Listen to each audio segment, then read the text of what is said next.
I was gonna say that, yeah. So they see us as new, foreign, so they're like, ooh, and we see them as new and foreign. Yeah. So I guess it's just like that. Yeah.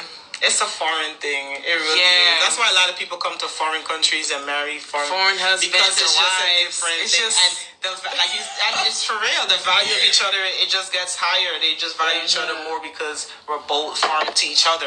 And when you're used to someone, it's like you don't really cherish them from the same culture, like from the same country, anyways. So, you know, it's a colonized. Yeah, still. Do they have a lot of two-parent homes? How do they know? So far, the people that we've met have two parents.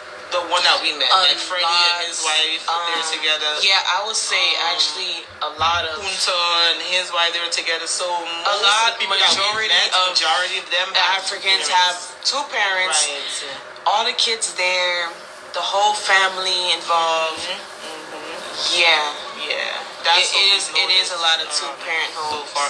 But I know my neighbor next to me, she doesn't. She says she just divorced her husband, so she's married parents. But the majority of people that we know have two parents. Is it colonized? Yes, I said yes. Nika, yes. Of course. Very much colonized here in Africa.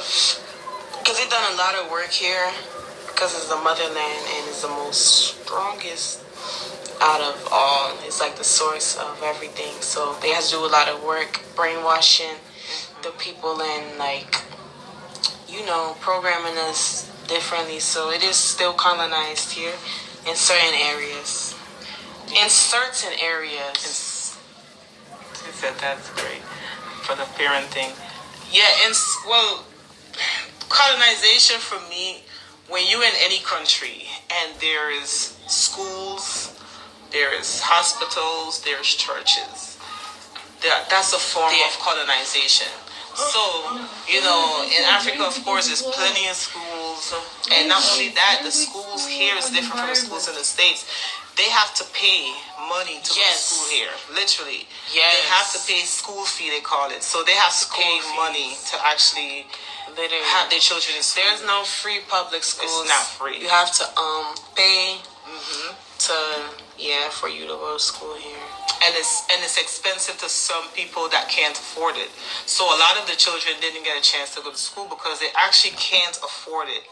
You know, it's really like it's money. Like your parents would have to have money to send you to school. You know what I mean? So it's like, yeah, you gotta pay. So it's like it's even worse here, as in, you know, education wise, they can't get an education unless they pay for it. You know, but of course, education is not even our real knowledge, anyways. You know, it's the man's.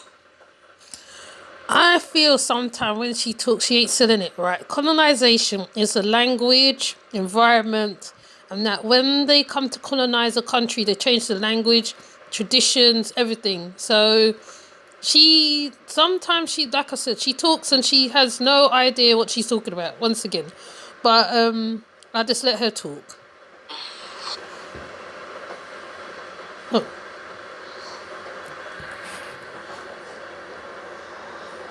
Right. I want to talk about something, y'all. These pregnancy cravings is too much. I did tell him a little bit. Oh my gosh. I can't. It's like, I love Africa, the motherland. But I'm just craving I've been craving some. You see how quick they changed the talk?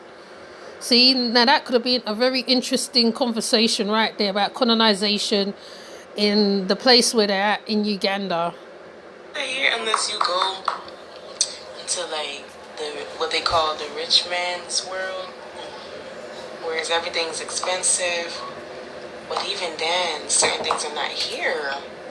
So I have to eat the real African local way, which is they call something matoke, which is like bananas, natural bananas, peanut sauce, or sometimes beans, rice, fish, sweet potatoes, real ground foods that I'm not used to. But with this pregnancy craving, I was okay with it. But now I'm like, everything is right. Yeah, I know she going through it, y'all. I'm going through it, and I I can relate to the cravings. Yeah. Oof. It puts her in that mood that when she gets I to that be thinking mood, like, let me go back to the States.